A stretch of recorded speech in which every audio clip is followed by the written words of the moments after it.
And welcome back to my channel, all of you. I hope all of you guys will be good. पिछले video में हमने numbers के बारे में देखा था स्टूडेंट। कुछ नंबर्स रह गए हैं जिनको हम अभी इस वीडियो में देखेंगे। फिर देखते हैं, चलो। नंबर 12, सहअभाज्य तथा द्वि अभाज्य संख्याएं क्या होती हैं? ऐसी संख्याएं जिनका सार्वगुणनखंड मात्र एक संख्या हो, अर्थात उन संख्याओं का महत्तम समापवर्त्य एक हो, सहअभाज्य संख्याएं कहलाती हैं। एग्जाम्पल के तौर पर जैसे 2 है, 2 के गुणनखंड 1 और 2 हैं। 3 के गुणनखंड 1 और 3 हैं। इसमें कॉमन नंबर कौन सा है? नहीं तो 2 इसमें नहीं है, 3 इसमें नहीं है, 1 दोनों में है, इसलिए ये सार्वगुणनखंड है। ये वाला सार्वगुणनखंड है, ये दोनों में है।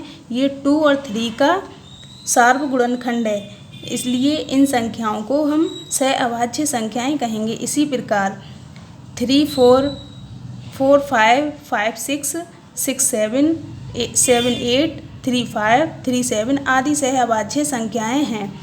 ऐसी संख्याओं के जोड़े जिनमें दोनों संख्याएं अभाज्य हों तथा उन दोनों के बीच 2 का अंतर हो, द्वि अभाज्य संख्याएं कहलाती हैं। द्वि अभाज्य संख्याएं होने के लिए यह आवश्यक है कि दोनों संख्याएं अभाज्य हों तथा उनके बीच 2 का अंतर हो। यानी कि द्वि अभाज्य जो संख्याएं होती हैं उन संख्याओं के बीच 2 का अंतर होना चाहिए और वे संख्याएं अभाज्य संख्याएं होना चाहिए, तभी वे संख्याएं द्वि अभाज्य संख्याएं हो सकती हैं। द्वि अभाज्य संख्याओं के एग्जाम्पल देख लेते हैं। 3 5 5 7 11 13 17 19 आदि द्वि अभाज्य संख्याएं हैं। चलिए अब ये देखते हैं भाज्यता की जांच, टेस्ट ऑफ डिवाइजिबिलिटी।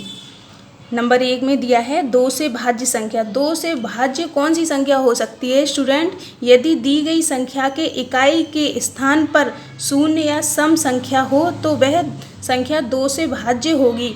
यानी कि कोई भी संख्या लिखी है राइट हैंड की तरफ इकाई के स्थान पर या शून्य हो या फिर कोई सम संख्या हो तो वह संख्या 2 से भाज्य संख्या होगी।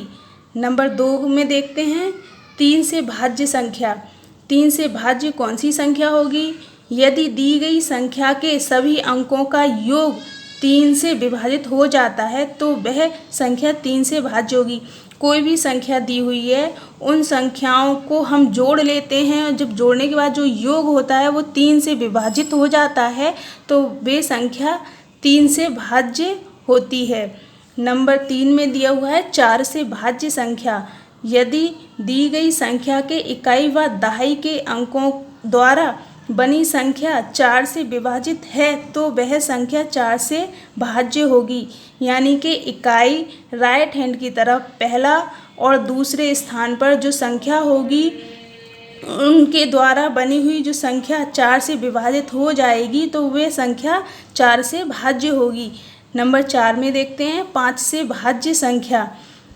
यदि दी गई संख्या के इकाई के स्थान पर शून्य या 5 हो तो वह संख्या 5 से भाज्य होगी। अगर कोई भी संख्या दी हुई है उसमें इकाई के स्थान पर शून्य है या फिर 5 है तो वह संख्या 5 से भाज्य होगी।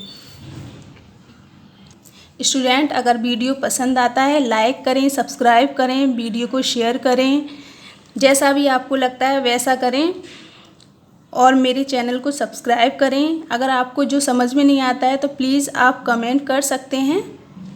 अच्छा, अब हम 5 नंबर देखते हैं। 6 से भाज्य। 6 से कौन सी संख्या भाज्य हो सकती है, कौन सी संख्या विभाजित हो सकती है? यदि दी गई संख्या 2 व 3 से पूर्णतः विभाजित हो जाती है तो वह 6 से विभाज्य होगी। यानी कि कोई भी संख्या दी है वो 2 या 3 से विभाजित हो जाती है तो वह 6 से भी विभाजित होगी। नंबर 6 में देखते हैं 8 से भाज्य। यदि दी गई संख्या के अंतिम 3 अंक यानी कि राइट हैंड की तरफ जो 3 अंक होंगे उनके द्वारा बनी गई संख्या 8 से विभाजित हो जाती है तो वह संख्या 8 से भाज्य होगी। नंबर 7 में देखते हैं 9 से भाज्य। यदि दी गई संख्या के सभी अंकों का योग 9 से विभाजित हो जाता है तो वह संख्या 9 से भाज्य होगी। कोई भी संख्या दी है उन सभी अंकों का योग योग कर लेंगे हम और 9 से विभाजित करेंगे तो वही संख्या 9 से विभाजित होगी। नंबर 8 में देखते हैं 11 से भाज्य। यदि दी गई संख्या के विषम स्थानों के अंकों तथा सम स्थानों के अंकों के योग का अंतर या तो 0 है या 11 है, विभाजित हो जाता है, तो वह संख्या 11 से भाज्य होगी। स्टूडेंट, हमने मैथ सब्जेक्ट के फर्स्ट चैप्टर के हमने नंबर्स देख लिए हैं और ये थोड़ी सी थ्योरी है, इसको हम देखते हैं। गिनती पढ़ना यानी कि प्राथमिक स्तर पर हम बच्चों को किस तरह गिनतियों को सिखाएंगे, किस तरह हम पढ़ाएंगे। प्राथमिक स्तर पर छात्रों को गिनती सिखाने अथवा पढ़ने के लिए मुख्यतः शिक्षण के 2 सूत्रों का उपयोग उचित रहता है।